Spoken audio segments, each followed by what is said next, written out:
number 2. What does Bacon want to convey when he say to turn all to certainties? यहाँ पर bacon जो है वो क्या कन्वे कर रहे हैं इस सेंटेंस में कि आप उनके वो क्या वो कह रहे हैं कि टू टर्न ऑल टू सर्टेनिटीज़। आप उनके इस सेंटेंस से कन्वे सहमत हैं या नहीं। Answer, Bacon's is in favour of turning all to certainties. Bacon जो है वो बैकन के सभी व्यूज़ जो हैं वो इसके फेवर में ही सभी फेवर में ही सर्टेनिटीज़ है। He instruct his readers to curtail their ordinary expenses, और वो इंस्ट्रक्ट दे रहे हैं कि हमें हमारे जो ऑर्डनरी एक्सपेंसेस जो हैं वो उनको मतलब स्पीड में नहीं बहुत ज़्यादा नहीं करने चाहिए, एक लिमिटेशन में करना चाहिए। An individual must not spend more than half of his earning, और हमें नहीं अर्निंग मनी जो है वो जो है आधे से ज़्यादा जो है वो हमें खर्च कर देनी चाहिए। He should keep the balance between his earning and expenditure। बैकॉन्स का यहाँ पे कहना है कि हमें लोगों को यहाँ पर जो है उनकी अर्निंग और उनके एक्सपेंडिचर मतलब उनके जो खर्चे हैं उन दोनों के बीच में पर्सन को बैलेंस बना के रखना चाहिए। He should not depend on his servants on employees। और उनका ये मानना है, उन्होंने यहाँ पे एग्जाम्पल भी दिया है कि हमें पूरी तरह से सर्वेंट्स और एम्प्लॉयज़ पे डिपेंड नहीं होना चाहिए, because they would bring only sorrow and uncertainty. क्योंकि कभी कभी वो हमें जो है वो दुख पहुंचाते हैं और कष्ट दे जाते हैं। अगर हम उनके ऊपर ज़रूरत से ज़्यादा पैसा खर्च करेंगे तो कभी भी अनसर्टेनिटी आ सकती है और वो हमें धोखा दे के जा भी सकते हैं, काम छोड़कर भी जा सकते हैं, तो उससे हमें दुख होगा और हमारी मनी जो है वो वेस्ट होगी। He should be aware of the fact that his indiscreet spending would definitely bring pain in his life। और उनका ये मानना है कि अगर हम इस फैक्ट से जो फालतू खर्चे जो हैं वो अगर हम करना बंद नहीं करेंगे तो हमारी लाइफ जो है वो आगे जाके जो है वो पेनफुल हो सकती है। क्वेश्चन नंबर 3 जो है ये मोस्ट IMP क्वेश्चन है ये, और ये इसके कुछ ही क्वेश्चन ऐसे हैं कि जो एग्ज़ाम में आने जैसे हैं, बाकी अधिकतर तो इस लेसन में से क्वेश्चन ज़्यादा नहीं पूछे जाते हैं। Distinguish between ordinary and extra ordinary expenses in the light of the views expressed by bacon. ये 2016 में क्वेश्चन जो है पूछा गया था, तो हो सकता है कि ये फिर से आ सकता है, तो इस क्वेश्चन को आप अच्छे से प्रिपेयर कर लीजिए। Francis Bacon refer to 2 types of expenses. Francis Bacon जो है वो यहाँ पे 2 टाइप के खर्चों को एक्सपेंसेस को यहाँ पर एक्सप्लेन कर रहे हैं। वो बता रहे हैं कि जो है ऑर्डिनरी खर्चे होते हैं और कुछ खर्चे एक्स्ट्रा ऑर्डिनरी भी होते हैं। He termed them as ordinary and extraordinary expenses. Ordinary expenses are normal, usual and unavoidable routine expenses. Ordinary expenses जो होते हैं वो हमारे डेली रूटीन से रिलेटेड खर्चे होते हैं जिनको हम नॉर्मल लाइफ में हमें करने ही पड़ते हैं, हम उनको अवॉइड नहीं कर सकते हैं। They can be calculated in advance. और कुछ खर्चे ऐसे हैं जिनको हमें एडवांस में भी करने पड़ते हैं, तो उनको हम पहले से ही कैलकुलेट कर लेते हैं, उनका हम हिसाब पहले से ही बना लेते हैं। जैसे कि यहाँ पे expenses on food, milk, fees for the children and payment of bills are necessary expenses. ये कुछ खर्चे ऐसे हैं जो पहले से ही एक जो है कैलकुलेटेड होते हैं। जैसे दूध का बिल है, बच्चों की फ़ीस भरना है, या पेमेंट देना है, या बिल्स लाइट का बिल वगैरह भरना है, मकान अगर किराए पे रह रहे हैं तो किराया भरना है। तो ये सारे खर्चे जो हैं वो ऑर्डनरी एक्सपेंसेस में नॉर्मल एक्सपेंसेस कहलाते हैं। Extraordinary expenses are those expenses which are casual. Extraordinary खर्चेज जो होते हैं वो कैजुअल होते हैं, जो हम हमारी लाइफ में कभी कभी ऐसे खर्च भी आ जाते हैं कि जो हम कैलकुलेट नहीं करके रखते हैं और हमें हमारी इनकम में से मनी को खर्च करना पड़ता है। The expenses on medicine entertainment of guest.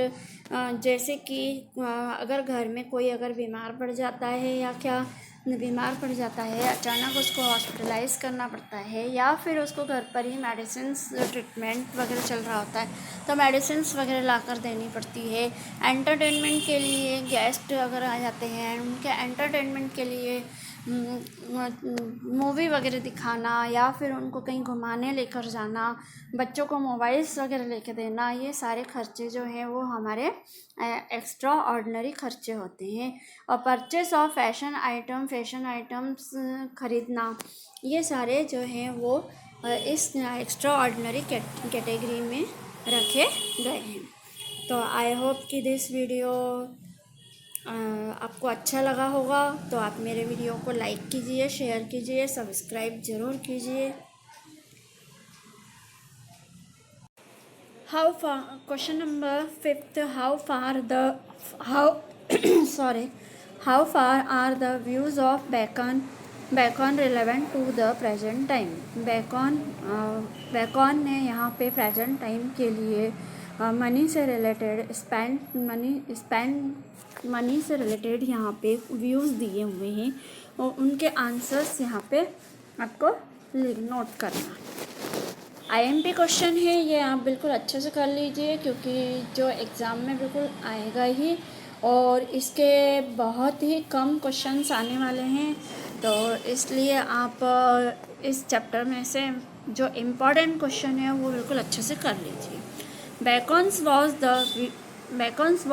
Bacon was of the views that his readers should be discreet in spending money। Bacon ने यहाँ पर अपनी मनी को स्पेंड करने के लिए यहाँ पे बहुत सारे व्यूज़ यहाँ पे दिए हैं। We would spend only a fixed portion of our income and save the rest for the rainy day। Beckons का यहाँ पे कहना है कि हमें अपनी इनकम में से, अर्निंग मनी में से फ़िक्स पोर्शन जो है वो हमें आने वाले फ्यूचर के लिए सेव करके रखना चाहिए, क्योंकि यहाँ पे रेनी डे का मतलब से है कि अगर हमें कभी भी हम फ्यूचर में अगर किसी भी तकलीफ़ में पड़ जाते हैं या कोई प्रॉब्लम आ जाती है तो दुख के समय हम अपना पैसा जो है खर्च कर सकें। ऐसे टाइम के लिए उन्होंने कहा है कि मनी को सेव फिक्स करके रखना चाहिए। We should personally look after our financial matters. और हमारे जितने भी फाइनेंशियल्स मैटर हैं वो पर्सनली होने चाहिए। His views are partially relevant to the present time.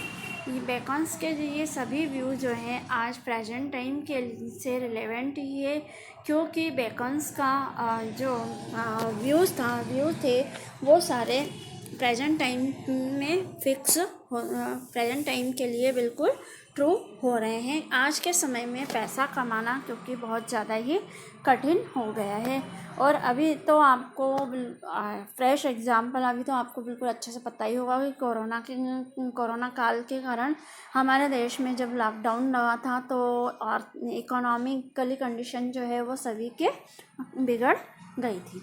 तो अगर हम अपनी अर्निंग इनकम में से इनकम में से अगर हम कुछ मनी जो है, कुछ फिक्स पोर्शन जो है मनी का, वो अगर हम फ्यूचर के लिए सेव करके रखेंगे तो हमें काम आगे आएगी। The way of life has totally changed now, उससे हमारी लाइफ जो है वो बिल्कुल ही चेंज होगी। Ladies and childrens have an upper hand in spending the money. Ladies और बच्चे जो हैं वो मनी का स्पेंडिंग जो है वो बहुत ज़्यादा करते हैं। The salaried people with a fixed single income life from hand two month.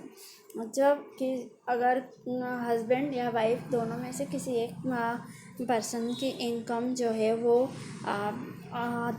Month में आती है तो वो हमें उसमें से मनी को जो है फिक्स करके, fix portion, half fix portion जो है उसका सेव करके रख लेना चाहिए, ऐसा बेकन्स का मानना है।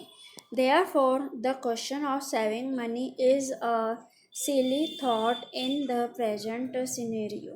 और इसलिए ये सेविंग मनी का जो क्वेश्चन है वो प्रेजेंट सिनेरियो, प्रेजेंट सीन के ऊपर, प्रेजेंट में टाइम में बिल्कुल ही फिक्स हो रहा है। Still we should save some amount to avoid future uncertainties.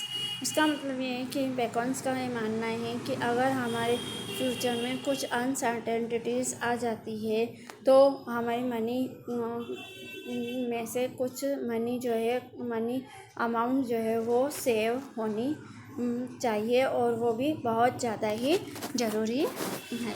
तो अब आपका ये लेसन जो है बिल्कुल प्रिपेयर हो चुका है, और इस लेसन से रिलेटेड जो भी आपको अगर कोई प्रॉब्लम आती है या कोई क्वेश्चन आपको फिर से समझना है तो आप मेरा डिस्क्रिप्शन बॉक्स में जाकर यूट्यूब लिंक प्रोवाइड की हुई है, लिंक को आप ओपन करके वहाँ पे जाके देख सकते हैं, और कमेंट भी कर सकते हैं। कमेंट कीजिए आप मुझे, तो मैं आपके क्वेश्चन जो है फिर से मैं यहाँ पे आपको एक्सप्लेन करूँगी। Bye, thank you.